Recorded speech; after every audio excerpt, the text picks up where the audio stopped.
When you're trying to make ends meet, it's important to get the best price and quality for the protein on your plate. 50,000 Aussies have now been surveyed to find out which supermarkets are selling the best options. 6 out of 10 packets of mince in Australian supermarkets travel through processing chains most shoppers never think to question.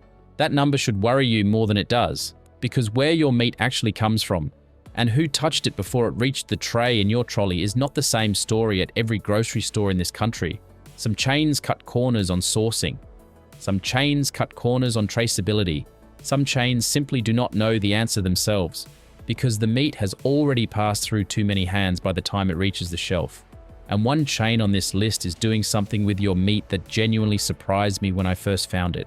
This is not about food safety in the sense of anything being unsafe to eat.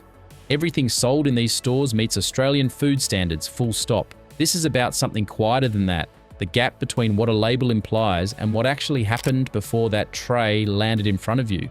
That gap is exactly where these 11 grocery stores separate from each other, some hiding it well, some closing it almost completely.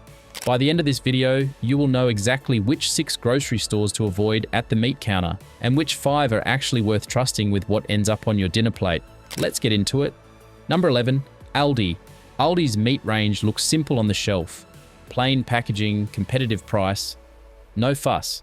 That simplicity is doing a lot of work to hide how the sourcing actually works. Aldi buys through large multinational meat suppliers, the same suppliers who service dozens of other retailers across multiple countries. A lot of the beef, pork and chicken on Aldi's shelves passes through only a handful of processing groups nationally. That concentration means when one processor has a bad batch, the effects ripple across every Aldi store supplied by that facility, not just one isolated location. That means the cut in your trolley may share almost nothing in common with a specific farm, a specific region, or a specific standard beyond the bare legal minimum. Aldi does not run in-house butchers in its stores. There is no one behind a counter who can tell you where that exact tray came from, because nobody in the building actually knows. The staff stacking that fridge are trained to rotate stock, not to answer sourcing questions. Ask a genuine question about the farm behind a specific tray and you will almost always be met with a shrug. Not because staff are unhelpful, but because the information simply was not passed down the chain to them. Aldi has built its entire brand identity around simplicity and value. And to be fair, on many products, that formula genuinely works in the shopper's favor. Meat is different because simplicity in meat sourcing usually means one thing. Fewer questions get asked at every stage between the farm gate and the fridge. Aldi's private label meat products also carry no name supplier on the packaging. Compare that to a certified organic producer who is legally required to name the certifying body and registration number on every single label. Aldi is not required to name anyone. A product description like beef mince 500 grams tells you the weight, the species, and nothing else. You do not know the state it came from. You do not know the breed. You do not know whether the animal spent its life indoors or outdoors. That is not a small gap in information. That is almost the entire story, missing. The price is genuinely competitive. The traceability behind that price is close to non-existent. That is meat with almost no story behind it. Number 10 has a story. It is just not one the label wants you to read closely. Number 10, IGA. IGA is not one company. It is thousands of independently owned stores operating under a shared banner. That franchise structure means meat quality at IGA depends entirely on who owns the store you are standing in. Some IGA owners run genuine butcher counters with real relationships to local producers. Others simply stock pre-packaged trays from the same wholesale distributors supplying budget chains, dressed up under the IGA name. There is no consistent national standard you can rely on walking into a random IGA. Choice Australia has noted this exact inconsistency in its supermarket comparisons over the years, flagging IGA as one of the hardest chains to rate fairly because outcomes vary so much store to store. You could walk into 2 IGAs 20 minutes apart and have a completely different experience at the meat counter. One might have a butcher who has worked the same region for 15 years. The other might have a fridge restocked by a delivery truck from a distribution centre 3 states away. Nothing on the shop front tells you which one you have walked into. Even the signage, the layout and the uniforms can look almost identical between the two, since both are operating under the same national franchise agreement. The IGA logo above the door means almost nothing on its own when it comes to meat. That unpredictability is itself the problem. If you are starting to realize how much guesswork goes into a trolley full of meat, subscribe right now. There is a lot more coming, and the worst one on this list might already be sitting in your fridge. Number 9. Costco. Costco built its entire meat business model around bulk volume and imported product. A significant portion of Costco's beef in Australia is imported from the United States, sold in large format trays designed for freezers, not fridges. Imported beef has to meet Australian biosecurity standards, but biosecurity standards and freshness standards are not the same thing. Biosecurity is about preventing disease and contamination from crossing the border, which is genuinely important and genuinely well regulated. It says nothing about how many times a cut has been frozen, thawed, and refrozen before it clears customs and lands on an Australian shelf. Meat that has travelled that far has often been frozen, thawed, and repackaged more than once before it reaches the shelf. Each freeze and thaw cycle affects texture, moisture retention, and how the cut actually cooks once it hits your pan. A steak that has been frozen and thawed multiple times will often release far more liquid in the pan than one that made a single, direct trip from paddock to plate. None of that gets mentioned on the label because none of it is legally required to be. Next time you are in a Costco, check the use by date against the pack date if both are printed. The gap between those two dates is sometimes longer than most shoppers would expect for something labelled fresh. Costco's warehouse model also means less staff time per customer, which means fewer opportunities to actually ask someone a sourcing question and get a real answer. The membership fee gets you access to bulk pricing. It does not get you access to anyone who can tell you where the animal was actually raised. Bulk buying feels efficient. It rarely means better. Imported and reprocessed is one problem. Number 8 has a problem that is entirely homegrown. Number 8, Coles. Coles markets its meat heavily around the phrase Coles Finest, positioning it as a premium tier above the standard range. The standard range sitting right next to it comes from the exact same national processing network, just without the marketing budget behind it. Coles has faced supplier disputes over the years, including complaints from meat processors about margin pressure, similar to what has been documented across the dairy supply chain. The Australian Competition and Consumer Commission has examined supermarket buying power across multiple sectors, and meat processing has come up as one of the categories where a small number of large processors negotiate with an even smaller number of large retail buyers.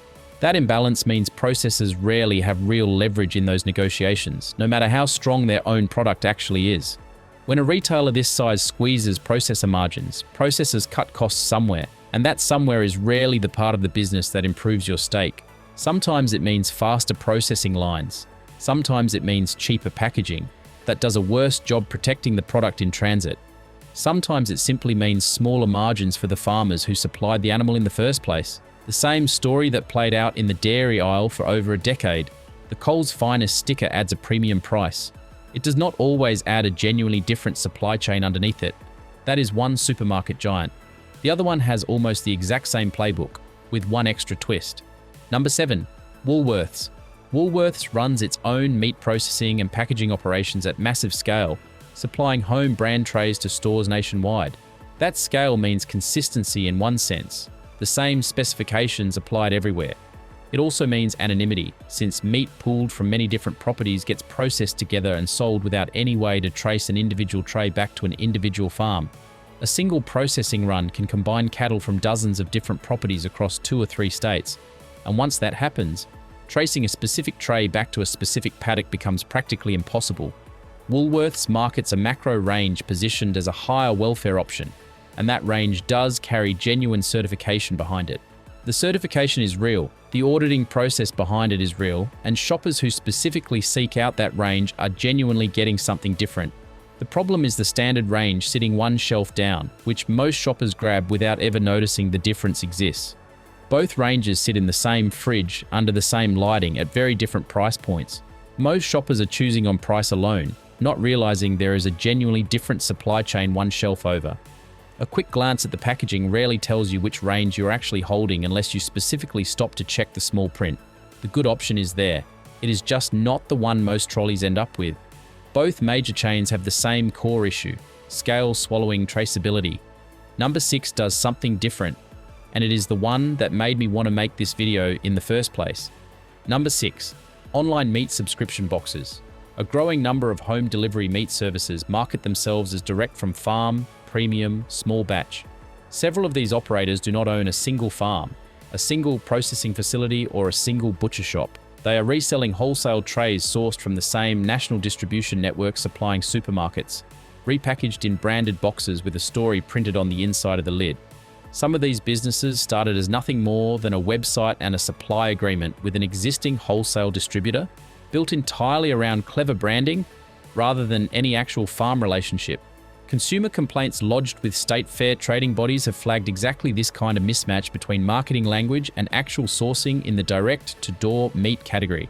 The photography on these websites usually shows rolling green paddocks and a smiling farmer. The actual fulfillment center is often a warehouse on an industrial estate, nowhere near a paddock at all. Delivery trucks sit outside these warehouses loaded with boxes bound for suburban doorsteps, each one carrying the same rustic branding regardless of what actually happened before the meat arrived there. Some services do genuinely source directly from name farms, and those ones deserve credit for it. The problem is you often cannot tell the difference from the website alone, since both types use almost identical language and near identical photography. You are paying a premium delivery fee, a premium branding fee, and a premium story fee for meat that may have come from the exact same supplier as the home brand tray at Coles. That is not artisanal. That is supermarket meat with better packaging and a bigger markup. If that one genuinely surprised you, hit the like button right now. This video needs to reach more people before their next delivery box arrives. Here is the good news. Not every grocery store in this country treats meat like an anonymous commodity. Some of them still know exactly whose paddock your dinner came from. The next 5 are the ones actually worth your trust, counting down to the single best place in Australia to buy meat right now. Before we get into the names, here is what separates a real butcher from a distribution center with a shelf. A genuine butcher counter can tell you the region your meat came from, not just the country. A genuine butcher counter cuts to order rather than pre-packaging weeks of stock in advance. A genuine butcher counter smells like a butcher, not like plastic and refrigeration. And a genuine butcher counter has a real relationship with a real supplier, not a rotating list of whoever quoted the lowest price that month. You can usually tell within 30 seconds of walking up to a counter whether you are dealing with a real butcher or a restocked fridge wearing a butcher's apron. Keep those 3 things in mind as we go through the next 5. Number 5, Foodland. Foodland operates primarily across South Australia and Western Australia, and it has built its reputation specifically around genuine in-store butchers. Most Foodland stores employ qualified butchers who cut meat on site daily, rather than shipping pre-packaged trays from a central facility. That means fresher product, shorter time between cutting and sale, and staff who can actually answer questions about where a cut came from. Walk up to a Foodland butcher counter and ask for a cut you cannot see in the display, and there is a genuine chance they will cut it for you right there, rather than pointing you toward a pre-sealed tray. That kind of flexibility simply does not exist at a chain relying entirely on centrally packaged stock shipped in from interstate. Foodland's butcher counters also tend to stock cuts that simply do not appear in the major chains at all. Secondary cuts, less common preparations, and whole bird or whole joint options that require a real butcher to prepare and portion correctly. Those cuts are almost never available in a pre-packaged fridge section because a central distribution model cannot accommodate the variation they require. A real butcher counter is wider than the supermarket version in every sense. More cuts, more knowledge, more flexibility, and more honest conversation about what is worth buying this week and what is not. Foodland has also invested in supporting South Australian producers directly, particularly in its premium and organic ranges. That regional focus means shorter supply chains, which usually means fresher product reaching the shelf faster after the animal actually left the farm. Shorter supply chains also mean fewer opportunities for a tray to sit in transit longer than it should, quietly losing quality before it even reaches the fridge. Locals who grew up shopping at Foodland often describe the butcher counter as the reason they never bothered switching to a bigger chain, even when a Coles or Woolworths opened nearby. It is not a national chain, so not everyone watching this can walk into one tomorrow. For those who can, it is one of the most underrated meat counters in the country. If Foodland is underrated, the next one on this list is almost a local secret outside its home state. Number 4, Drake's Supermarkets. Drake's is a family-owned South Australian chain that has resisted the pull toward fully centralised processing that swallowed the bigger players. Many Drake stores run their own butcher departments, sourcing directly from South Australian producers and cutting fresh daily.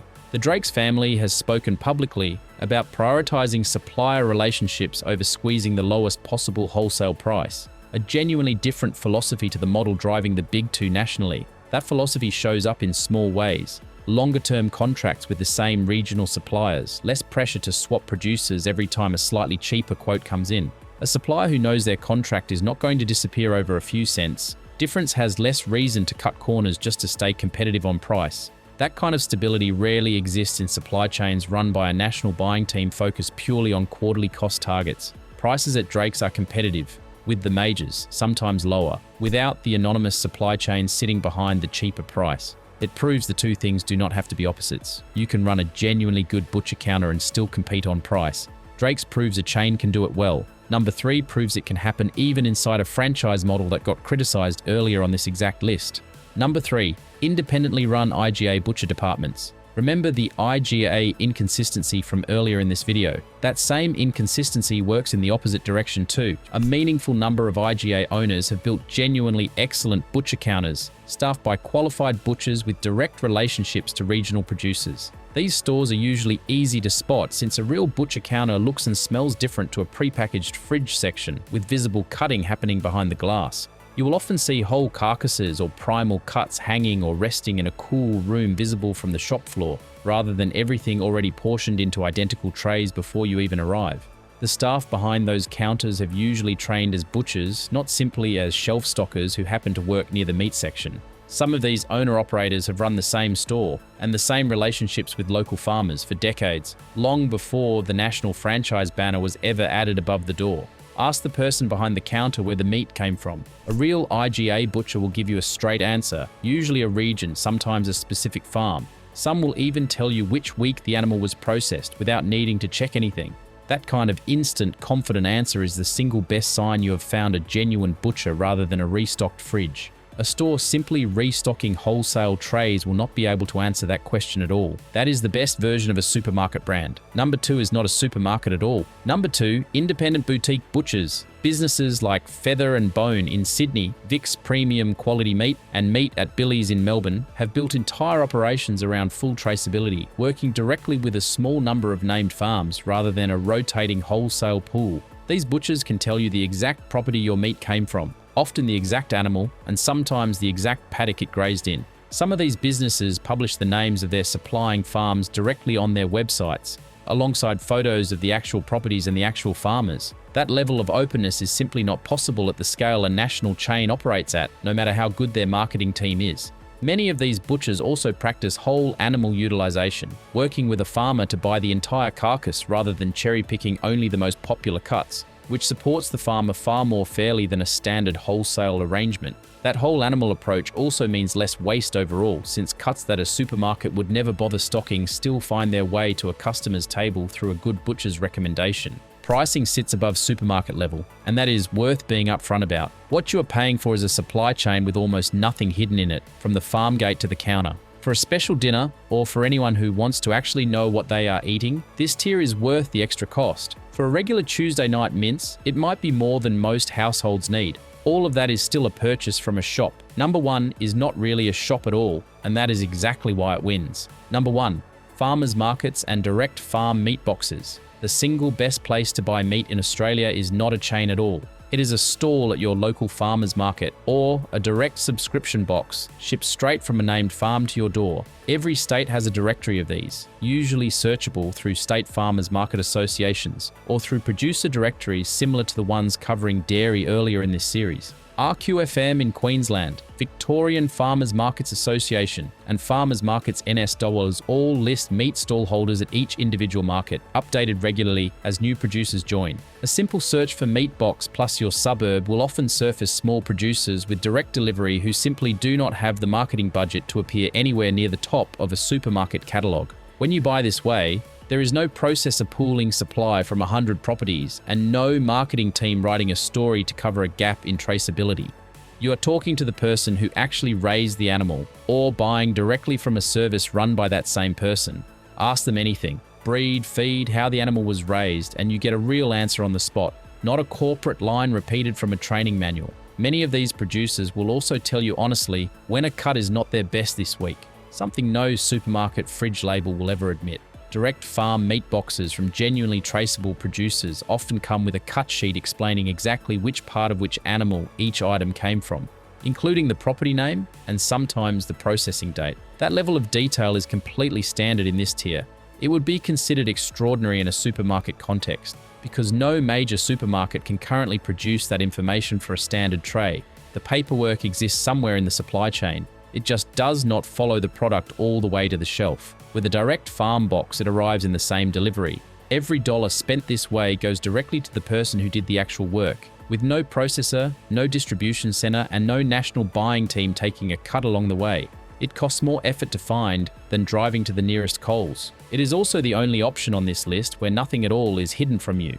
Here is the pattern running through all 11 of these. The bigger the chain, the further your meat travels from an actual name and an actual place. Scale is efficient for the business. It is rarely efficient for the truth printed or not printed on the label in front of you. None of the 6 worst are doing anything illegal. They are simply optimized for volume, not for traceability, and volume wins by default unless you go looking for the alternative yourself. Every one of the 6 worst chains on this list will tell you their meat meets Australian food safety standards, and that is genuinely true. Meeting the legal minimum was never the actual question this video was asking. The question was always how much you can actually know about what you are buying, not just whether it is technically safe to eat it. Those are 2 completely different bars, and only one of them gets printed clearly on the packaging. The 5 worth trusting prove that the second bar is not actually impossible to reach. It is simply a choice most of the biggest players have decided is not worth the extra effort. None of them are secret either. Every single one of the 5 great options in this video is sitting somewhere within driving distance of most Australians, waiting for someone to actually walk in and ask a question. Next time you are buying meat, ask one simple question before it goes in your trolley. Can anyone in this building tell me exactly where this came from? If the answer is no, you now know exactly which list that store belongs on. If the answer is yes, and they can actually name a region, a farm, or a supplier without checking a computer, you are probably standing somewhere on the second half of this list. Tell me which one on this list surprised you the most. And tell me if you already shop at one of the 5 that actually deserve your trust. If this video changed how you will buy meat this week, share it with someone who still grabs whatever tray is on special without ever checking the label. Until next time, stay sharp, stay informed, and protect your plate.